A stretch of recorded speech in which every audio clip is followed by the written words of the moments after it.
Welcome back to another episode of the Sports Den. I'm Daniel. Today's edition, I'm talking about NBA trades. So the NBA trades have already started around the league as teams work to upgrade their rosters ahead of the December start date. 3 trades in particular have caught my attention, as these teams I think have all helped themselves going forward before the season starts. I'm looking at the Los Angeles Lakers, who went out and acquired Dennis Schroeder from the OKC Thunder, Montrezl Harrell from the LA Clippers, and Wesley Matthews from the Dallas Mavericks. The Lakers are several months removed from winning an NBA title down in the bubble in Florida, but they realized that they had to upgrade because they have a target on their back and everybody's coming after them. And I love the moves they've made to upgrade their roster. And Dennis Schroeder, you get a backup point guard who can score, and he'll definitely help out the scoring load with LeBron James and AD. And Montrezl Harrell, you get a rim protector, a strong defender, and also a guy who can score in the paint as well, is also going to help AD, who doesn't like playing center. Montrezl Harrell can fill in as a power forward or center to give AD some relief so he can roam around the paint and score. And Wesley Matthews, you get a guy who can shoot, who can also score, as a really good defender, and as a team first guy in the locker room. So these are great moves for the Lakers, given that they just lost Danny Green in the trade, and also Dwight Howard left in free agency to sign with Philadelphia. So look out for the Lakers to be right back in the thick of things in Western Conference playoffs and possibly a repeat to the finals. The next trade I'm looking at is what my New Orleans Pelicans did in a Jrue Holiday trade. As much as I did not want to see Jrue Holiday get traded, what the Pelicans got back in the trade from Milwaukee, receiving Eric Bledsoe and George Hill, I can't be mad at.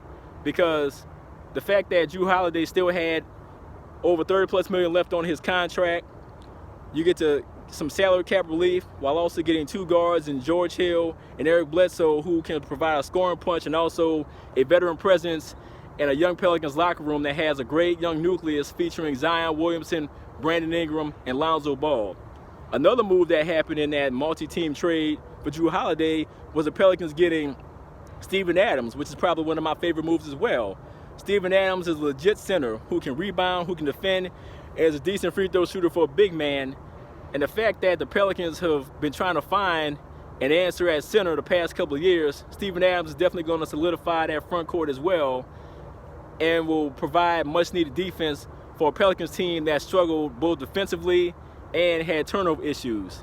Now, new Pelicans head coach Stan Van Gundy is a big teacher and advocate of defense and not turn the ball over. And while I still have questions about what he may bring to the team, if he will be able to mesh well his personality with this young Pelicans nucleus, I'll take a wait and see approach to see what he does. But I definitely like what David Griffin, the Pelicans GM, has done so far with these moves, because I like the fact that he's building veteran talent to complement the young talent he has with his team. And I think the Pelicans, if barring any injuries and assuming that Stan Van Gundy gets the job done, they could very well make the playoffs after a disappointing season this past year. The third move I'm looking at that I really liked a lot was the Phoenix Suns trading for Chris Paul. Chris Paul is now with the Phoenix Suns, meaning that he will be partnered with Devin Booker and DeAndre Ayton. This is a great move for the Phoenix Suns because this is a young up-and-coming team that won like 9 straight games in the bubble this past season, and having Chris Paul, a guy that's a leader, a veteran point guard, somebody who is always willing to share the ball, can also score, and got the OKC Thunder in the playoffs last year, which a lot of people didn't think they would.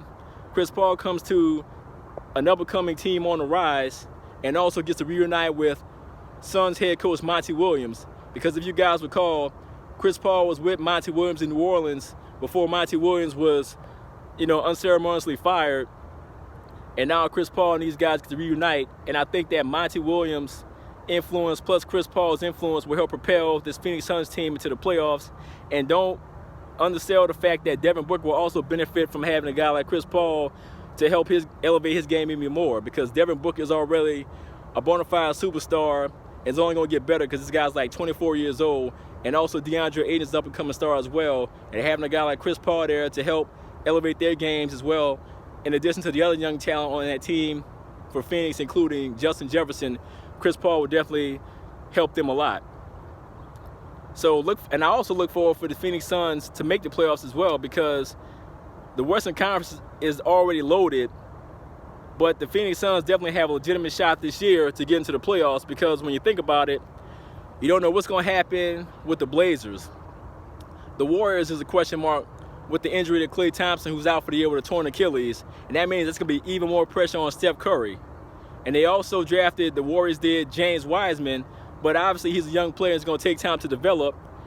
And the Warriors did go out and get Kelly Oubre, which I think is a great move. So the Suns have an opportunity in a congested Western Conference to sneak into the playoffs if they can stay healthy and if they can play well together.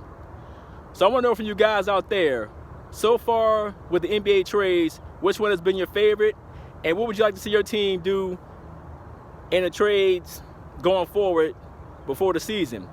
As always, I value your comments. Leave them below. We'll do it again next time, and I'm out.